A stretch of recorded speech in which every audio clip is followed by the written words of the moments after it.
The calm atmosphere at the State University of New York at Morrisville turned into panic on Monday afternoon when the sound of gunfire pierced the air near one of the student residential halls. It was around 3:45 p.m. on November 3 when police officers received an urgent call reporting that someone had been shot inside South Hall, one of the campus dormitories. Within minutes, the university went into lockdown, sending emergency alerts across the campus and ordering everyone to stay where they were. According to the New York State Police, NYSP, responding officers found a 20-year-old man suffering from a gunshot wound to the neck. The victim, who was not a SUNY Morrisville student, was immediately given emergency aid before being transported to Upstate University Hospital for treatment. His current condition has not been publicly disclosed, but police confirmed that he was alive when paramedics arrived. As the news spread, fear and confusion quickly rippled through the small college community. Students inside classrooms and dorms followed instructions to shelter in place as police combed the area. The university made several announcements on social media, including a message posted on X, formerly Twitter, urging everyone to remain in lockdown until further notice. Students in classes currently are required to remain in place. Please remain where you are until the lockdown has been lifted, the post read. The sight of flashing lights and armed officers flooded the campus, especially around South Hall and nearby buildings. Several students described the terrifying moments that followed. Paige Novak, a student who was in one of the academic buildings, told local news outlet CNY Central, "All of a sudden we heard the alarm saying this is a lockdown, this is a shelter in place, and that this is an emergency. It's one of those things you hear about and never expect it to happen where you are." SUNY Morrisville is a small public college in Madison County, New York, known for its quiet campus life and tight-knit student body. But that Monday afternoon, peace gave way to chaos as law enforcement officers swarmed the area, securing buildings and questioning witnesses. Students huddled together in dorms and classrooms, some texting family and friends to let them know they were safe, while others anxiously waited for updates from school officials. By early evening, New York State Police confirmed that no other victims had been found and that there was no indication of an ongoing threat to the campus community.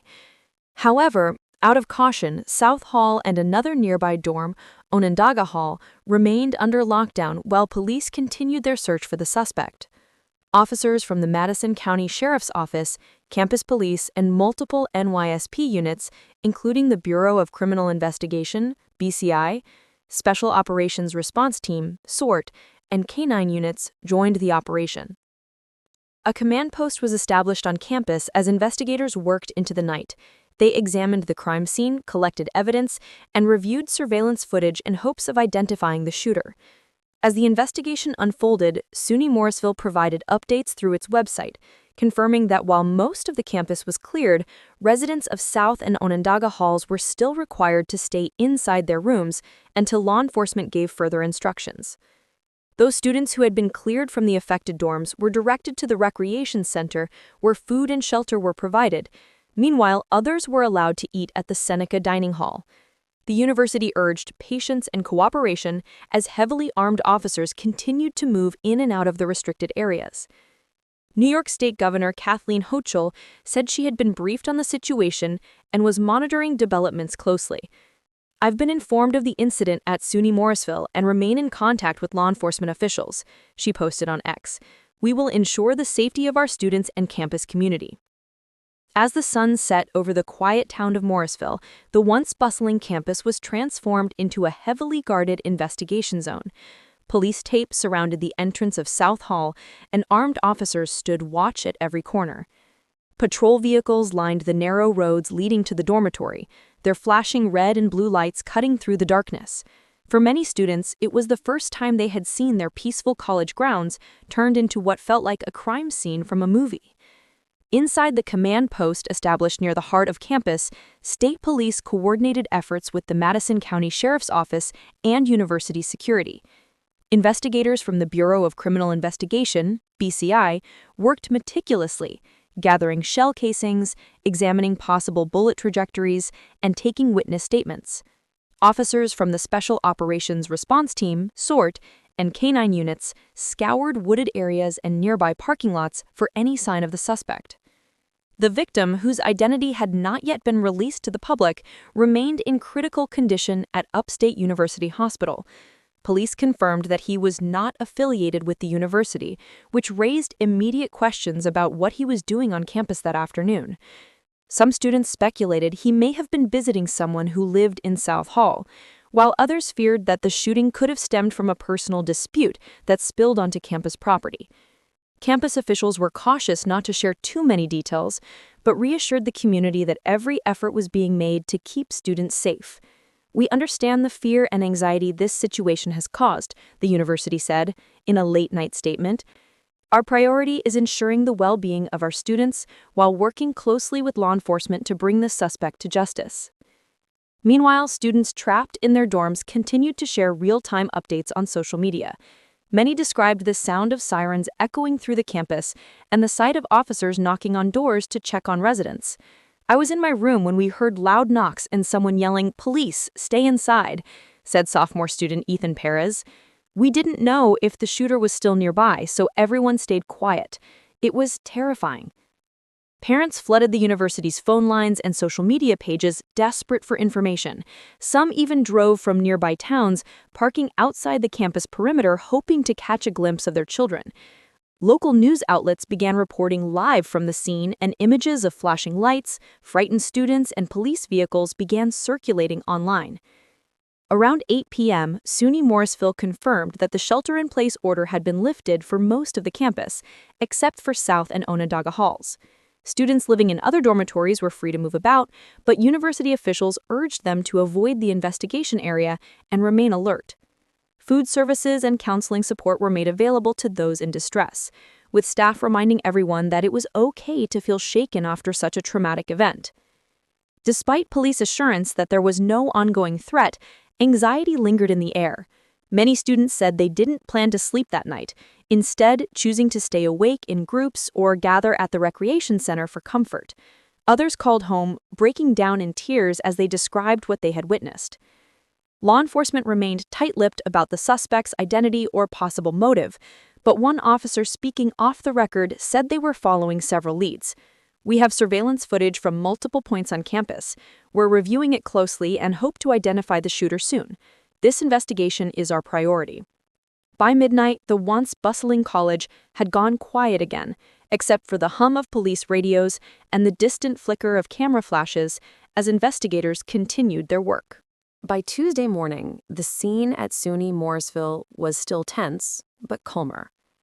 Yellow police tape fluttered in the cold breeze as investigators continued to work near South Hall. The sound of generators and police radios filled the air as officers stood guard, preventing anyone from entering the restricted area. Students returning to class walked quietly past the site, their faces heavy with fear, exhaustion, and disbelief. What had once been a familiar corner of campus was now a chilling reminder of how quickly safety can be shattered. The New York State Police held a short press briefing outside the campus perimeter, confirming that the search for the shooter was still ongoing. Authorities revealed that the victim had undergone emergency surgery overnight and remained in critical but stable condition. Investigators were looking into multiple leads, including surveillance footage from campus cameras and nearby businesses. They also asked anyone with information or footage from that afternoon to contact them immediately. "We are asking the public for assistance," said NYSP spokesperson Trooper Alicia McBride. "If anyone saw or heard anything unusual before or after the shooting, please come forward. Every piece of information could be vital." Students and faculty members were shaken, but grateful that no one else had been hurt. Classes remained canceled for the day, and professors sent out messages of reassurance to their students. "We are a small community. When one person is hurt, we all feel it. Let's take care of one another and allow ourselves time to heal." At the university's recreation center, dozens of students gathered for counseling sessions and group discussions. Some spoke openly about their fears, while others sat in silence, still processing the trauma. "I couldn't sleep last night. said sophomore psychology major Lauren Kim. Every sound outside made me jump. It's like my brain keeps replaying the alarm and the lockdown announcement. Parents, too, were struggling with worry. Many had driven hours to pick up their children, while others called the school repeatedly, demanding answers. University President Dr. David Rogers released a statement thanking law enforcement and offering his sympathies to those affected. This is a difficult time for our students, staff, and the entire Morrisville community. We will not rest until the person responsible for this violent act is brought to justice. Meanwhile, investigators continued to piece together the events leading up to the shooting. Witnesses reported seeing a dark-colored vehicle speeding away from the area shortly after the gunshot was heard. Detectives were working to identify the vehicle and determine whether the suspect had any connection to the victim. "We believe this was not a random act," one investigator told local news outlet WSYR-TV. "At this point, all indications suggest that the victim was targeted." As rumors circulated online, the university urged students to avoid spreading unverified information. "Please rely only on official updates from SUNY Morrisville or law enforcement.